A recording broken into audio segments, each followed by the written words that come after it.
Hi, this is Corey Johnston, and today's lesson is going to come from the second chapter in Peter's second epistle. And in the first chapter, we witness a more positive perspective. He elucidates on several of the Christian virtues which we are to cultivate, and closes with an elaboration on the inerrancy and inspiration of Scripture, and with the implicit admonition that we are to heed it, stay grounded in it.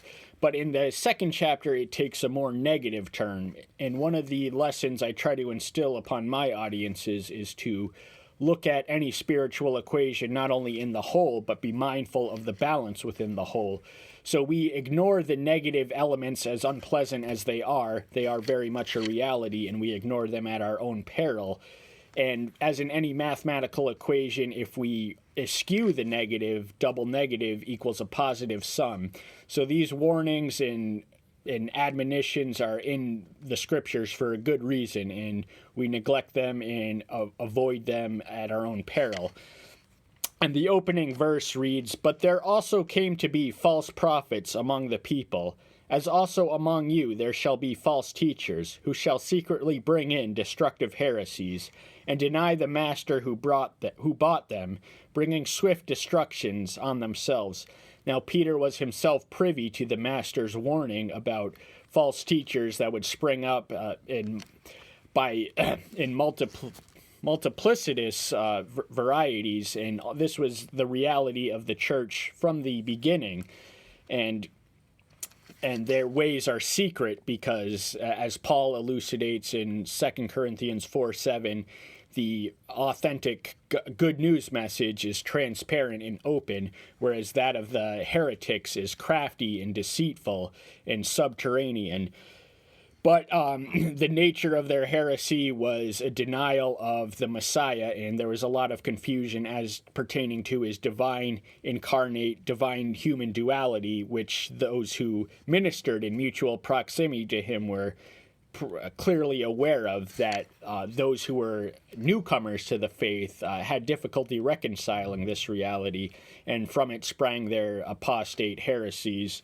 But their outcome is, the explicit warning is that their destruction will be swift and total on themselves, and not only on themselves, but those who follow them. So the key is to always evaluate whatever a teacher teaches you in light of the word.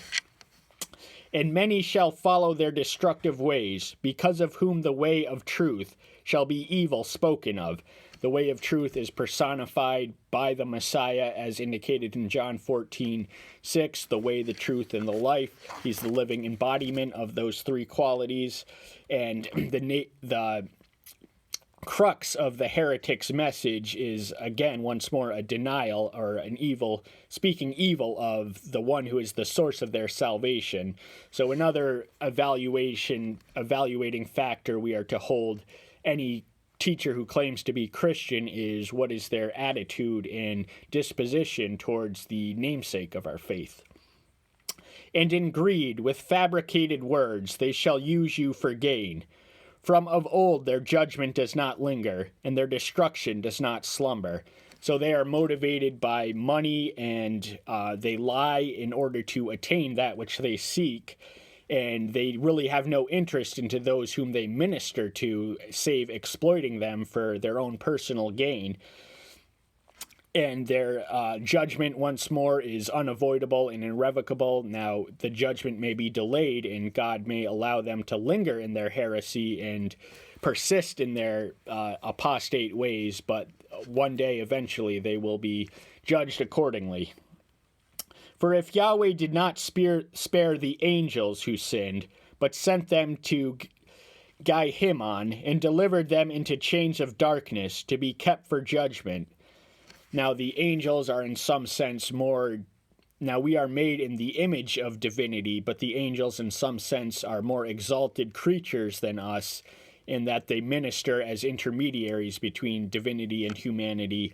And according to legend, a third of the angels followed Lucifer, who was the most beautiful and exalted and intelligent angel, and the original sin, to be distinguished from what we typically confuse the original sin to be Adam and Eve. was his pride in his superior attributes, which caused him to rebel, and he led a third of the angels astray. So within every charismatic heretic is the potential for mass deflection and mass following, and they should be treated accordingly. And did not spare the world of old, but preserved Noah, a proclaimer of righteousness, and 7 others, bringing in the flood on the world of the wicked. Now, at the conclusion of that judgment, when humanity was so wayward and sinful that Yahweh deemed it necessary to wipe out the entire human race, save the one righteous family, through a flood, he promised with the symbol of the rainbow that he would never again destroy the earth by flood. But as in the 10th verse of the 3rd chapter of this book, we read that a judgment of fire is to come, and that will be very real. And having reduced to ashes the city of Sodom and Gomorrah, condemned them to destruction, having made them an example to those who afterward would live wickedly. Sodom and Gomorrah were ancient epicenters of iniquity, prominent around the early time of the patriarchs. They were a city in operation when Abram was alive, and they were destroyed accordingly in Genesis 19. And rescued righteous Lot, who was oppressed with the indecent behavior of the lawless. Lot was the nephew of Abram, as he was then known. And his wife looked back on the city and was turned into a pillar of salt. And the lesson is that you cannot look back at sin with fondness and with attachment, because that will be your destruction ultimately. For day after day, that righteous man, dwelling among them, tortured his righteous being by seeing and hearing their lawless works. The righteous man being Lot. Now, Lot was not spared per se because he was righteous, but it was through the prayerful intervention of his uncle Abram, which saved him. And, of course, his wife, as we have already mentioned, was not spared of the destruction which accompanied the entire city. Now, throughout various times in history, ancient epicenters of iniquity have been so wayward and so wicked as to demand a divine judgment in total destruction, irrevocable destruction. Yahweh knows how to rescue the reverent ones from trial, and to keep the unrighteous unto the day of judgment, to be punished. So he weighs us each on our own merits and treats us accordingly. And there's no fooling him by the artificial facade of righteousness which we put on ourselves before other people to mask our evil subterranean natures. There's really no way around the omniscient and omnipresent one, and we will be treated and judged accordingly. And most of all, those walking after the flesh, in filthy lust, in despising authority, bold, headstrong, speaking evil of esteemed ones. So lust is a surrender to the fleshly appetites, and rebellion is despising authority. These are secular authorities. They are ordained of God. In Romans 13 we read, and the viceful attributes of those condemned to destruction are thus outlined as bold, headstrong, speaking evil of esteemed ones. So they gossip, slander, innuendo, libelous claims, etc. Whereas angels, who are greater in strength and power, do not bring a slanderous accusation against them before the master. So angels are superior beings as measured in strength and power. They are in some sense nearer to divinity, even though we are made in the image of him, and it is not in their nature. This is to be distinguished from the demons, who are the fallen angels, the upright angels who remained loyal to Elohim during and after Lucifer's rebellion. It's not in their nature to slander or gossip or speak falsely against any of the saints or anyone under judgment. But these, like natural unreasoning beasts, have been born to be caught and destroyed. blaspheme that which they do not know, shall be destroyed in their destruction. So the carnal man is comparable to a beast who has no rational capacity, and in that they are totally governed by their carnal appetites. They are slaves to the flesh, and they are materialistic and driven by wanton lusts, and that compels them to blaspheme, maybe not explicitly, but whenever we do anything which dishonors the name of him we proclaim, we are technically speaking blaspheming. And they do it in ignorance that's still inexcusable, and their destruction is entirely guaranteed. Being about to receive the wages of unrighteousness, deeming indulgence in the days of pleasure, spots and blemishes, reveling in their own deceptions, while they feast with you. So the wages of unrighteousness, the wages of sin, is identified as death in Romans 6:23 and in James 1:15. And deeming indulgence, that means there's a difference between liberty and license. Now, the adversary is a counterfeit artist. So for every authentic and pure element that springs from Elohim, the adversary is never far behind with the corrupted, mutilated version. And liberty, license, is the idea that we are our own masters and can do whatever we please without regard or respect for other people. And they are reveling in their own deceptions. People eventually believe their own lies. They're so accustomed to lying that they lose the ability to distinguish that which is true from that which is false. And they do this while feasting with you. Now, this is a reference to communion, or alternately known as the Eucharist or sacrament. And in 1 Corinthians 11:27, Paul warns against taking the sacrament unworthily. We are essentially guilty of the same treachery of Judas if we do so. So we want to bear in mind that when we are not to take the weekly communion or sacrament lightly, we are to do it reverently and circumspectly. Having eyes filled with an adulteress and unable to cease from sin, enticing unstable beings, having a heart trained in greed, children of a curse. So their eyes are filled with an adulteress.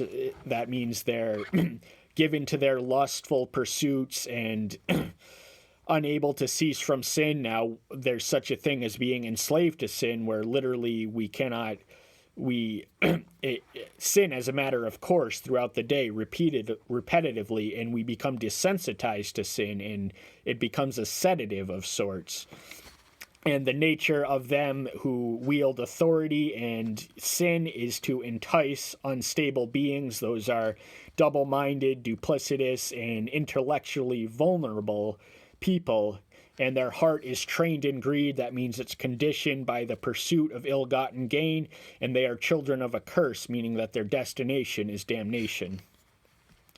Having left the right way, they went astray, having followed the way of Balaam, the son of Beor, who loved the wages of unrighteousness. This is a figure in the early 20s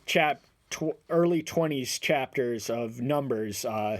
He was a soothsayer of sorts who was hired by the king of Moab to issue a curse against the nation of Israel, who were crossing over into the promised land. And long story short, he was intervened. He did his soothsayer formula, and magically appeared Yahweh, who instructed him not to issue a curse but a blessing, and reiterated the Abrahamic promise that those who bless the nation of Israel will themselves be blessed, and those who curse will be similarly treated in proportion and in accordance. And he loved the wages of unrighteousness. Now, after the 24th chapter, we witness that he succumbed to greed and impure motives, and that the nature of Balaam is the nature of the false teachers and heretics and apostates. But he was rebuked for his transgression. A dumb donkey, speaking with the voice of a man, restrained the madness of the prophet. So Yahweh spoke to him through his dumb donkey, which was a miraculous manifestation in itself, when he was crossing the road, and we ultimately don't have time to get into the minutia of that story. These are fountains without water, clouds driven by a storm, to whom the blackest darkness is kept forever. So for all their luster and external appearances, they have no substance underneath them, comparable to a fountain without water or clouds driven by a storm. And the blackest darkness is kept forever. That is reference to hell.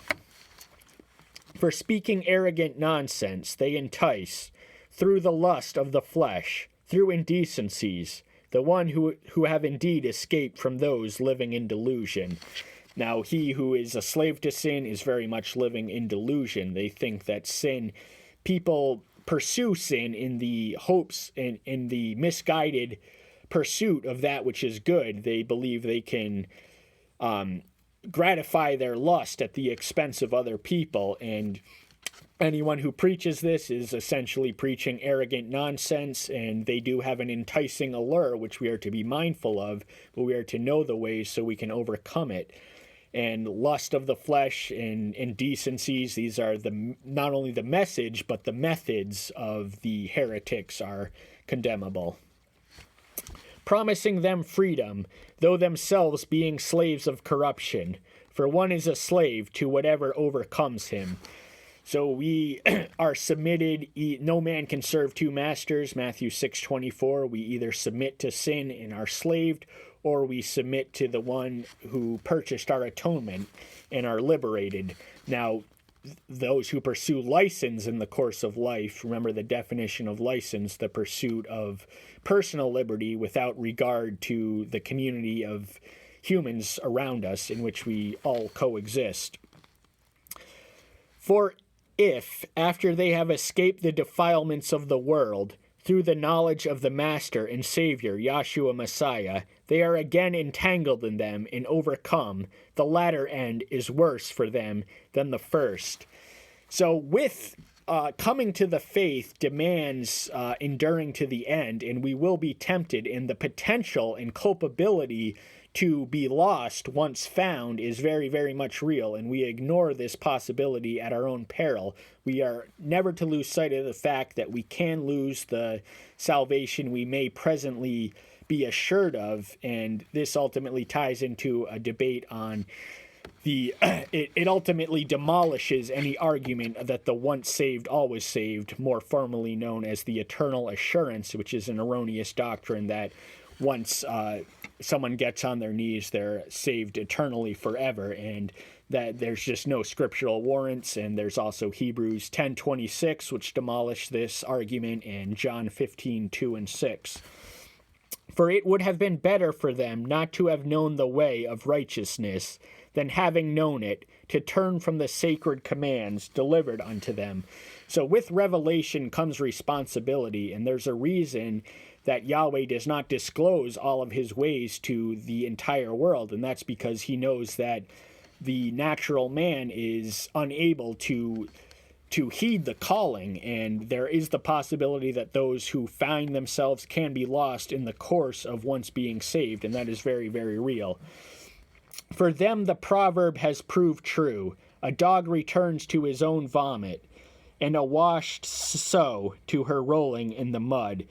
This is Proverbs 26:11, and the idea being that this is one example is the nature of addiction. An addict returns to their drug of choice and the trouble that entails, which is comparable to a dog chewing on their own vomit. It's the refuse and the waste of a former sin. And that's all the time we have for today. Thank you so much. Tune in next time. Bye-bye.